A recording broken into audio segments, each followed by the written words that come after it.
সভাপতি সাহেব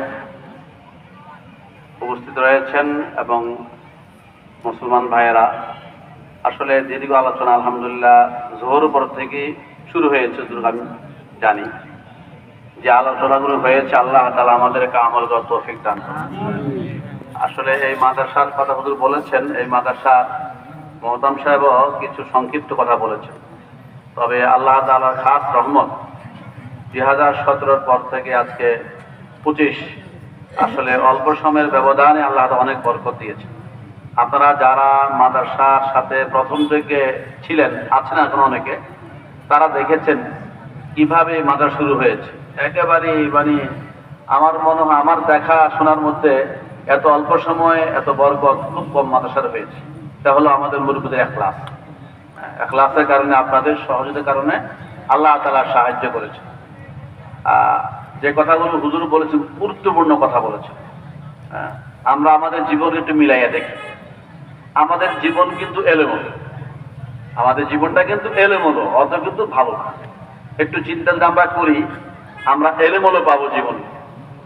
আমাদের জীবন, আমাদের ব্যক্তিগত জীবন, আমাদের পারিবারিক জীবন, আমাদের সন্তানের জীবন, আমাদের শিক্ষা জীবন, আমাদের ব্যবসায়িক জীবন, আমাদের রাষ্ট্রীয় জীবন, রাজনৈতিক জীবন, সবটাই কিন্তু এলোমেলো।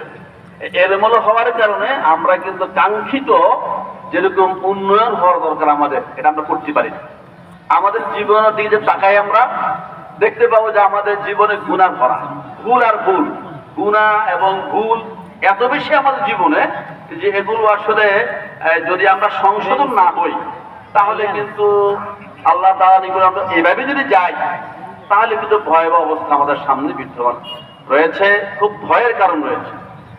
তবে আমরা যদি আমাদের জীবনকে একটু সুন্দর করে নেই, আল্লাহ তাআলা তো দয়ালু, ক্ষমাশীল।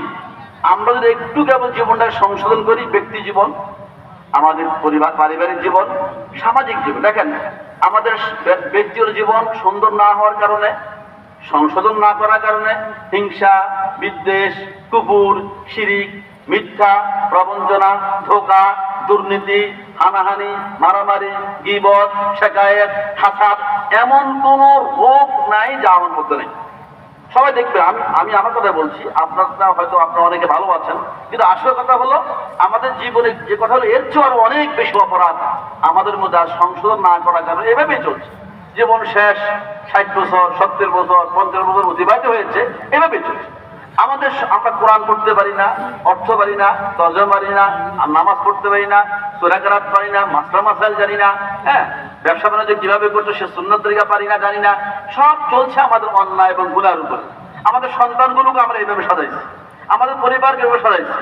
আমাদের সমাজ দেখেন, সমাজের অবস্থা কি অবস্থা! এখন তো সমাজে বসবাস করাই অসম্ভব হয়ে গিয়েছে, এত বেশি খারাপ অবস্থা চলছে।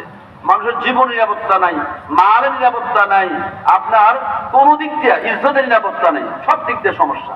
আর রাষ্ট্র যদি বলেন তাহলে চিন্তাই করা যায় না। এই জন্য আমরা এত সব দিকে পিছনে, সব দিক দিয়ে পিছনে। আল্লাহ আলেম কোরআন হাকিমের এক জায়গা বলেছেন, সুম্মা ইন্না রাব্বাকা লিল্লাযিনা আমিলুস সুআ বিজাহালাহ সুম্মা তাবু মিন বাদি যালিকা ওয়া আসলাহু ইন্না রাব্বাকা মিন বাদিহা লাগাফুরুর রহিম। এটা তাফসীর হুজুর করে দিবেন, বড় বক্তা মানুষ, আপনারা বললে সুন্দর বেশি লাগবে। আমি আয়াত শোনাইয়া দিলাম, একটা হুজুরি করে আলোচনা করে দিবেন। আল্লাহ তাআলা বলেছেন, যারা না জেনে না বুঝে যারা গুনাহে জড়িত হয়েছে, নিজের জীবনকে এলোমেলো করেছে, ব্যক্তি জীবন, পারিবারিক জীবন, সন্তানের জীবন, রাজনৈতিক জীবন, এই তো নির্বাচন আসতেছে, বারবার একই ভুল, বারবার পুনরায় একই ভুল। এই ভুল কিন্তু বারবার করলে সহজে মাফ পাওয়া যায় না।